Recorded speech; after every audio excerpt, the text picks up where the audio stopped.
Little bit of good news when it comes to the vaccine. Health and Human Services Secretary Alex Azar said on ABC's Good Morning America that the US Food and Drug Administration will grant emergency use authorization to the COVID-19 vaccine developed by Pfizer and German partner BioNTech. We could see people getting vaccinated Monday, Tuesday of next week, said Azar. So that is certainly good news. I immediately started Googling for when that sort of thing might start in California. And supposedly LA County is going to be getting almost 100,000 doses next week, maybe. And we could potentially be getting 150 to 250,000 per week after that within a few. Now, obviously, most of our viewers don't live in LA County, but this does show that they are ramping up across the country to do this relatively quickly. And this is just from the first of others. Now, one, I forget exactly which company it was. One of the vaccines has experienced some sort of delay, unfortunately, but we are going to be having these coming soon, which is good because we're about to hit the worst part of the entire pandemic so far, Brett. Yes, it is. It's very. There's many themes to the world in the last 5 months, and one of them is painfully like some Greek mythological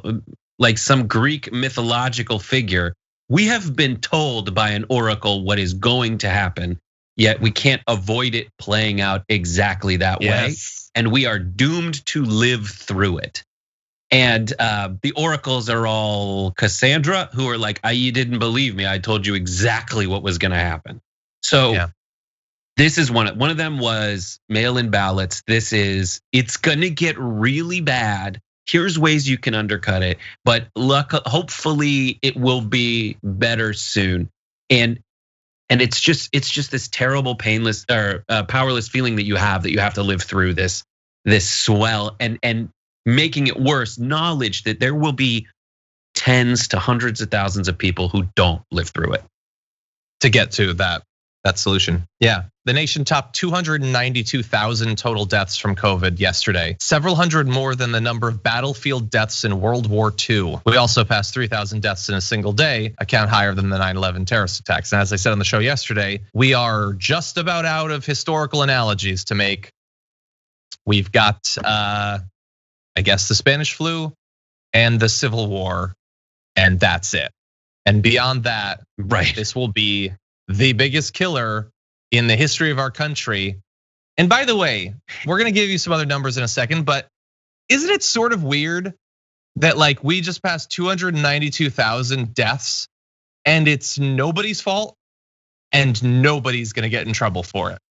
Like that as Brett said, we knew everything 6 months ago, probably 8 or 9 months ago, but we definitely knew everything 6 months ago. And all of the people in charge of protecting us decided they weren't gonna do that. And they were just gonna reopen everything, schools, businesses, all of that. And they're also gonna like mock people for wearing masks and pretend that that's not important and try to pack people in. And they're gonna themselves throw tons of events and all that.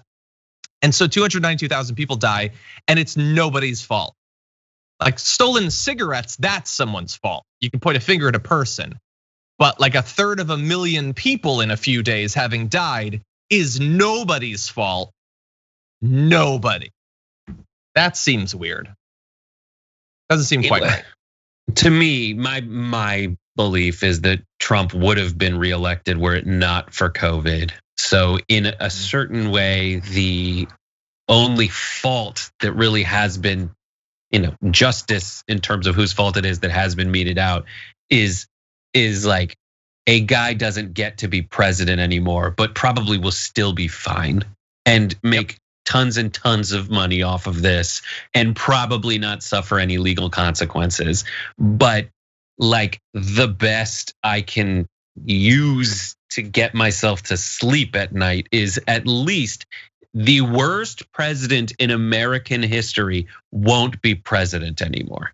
Yeah, cool, and the consequence. Thanks. It's like the first night of Hanukkah. It's like, oh, cool, buttons. Thanks. And the thing is, like, I obviously it is far better that he doesn't have the job. But like every 3 months, there's a conversation about like, does he really want the job? So like him losing it really doesn't seem like enough.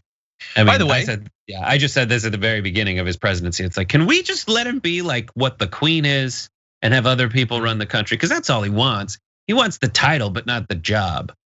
Well, and that has been demonstrated quite a bit this year.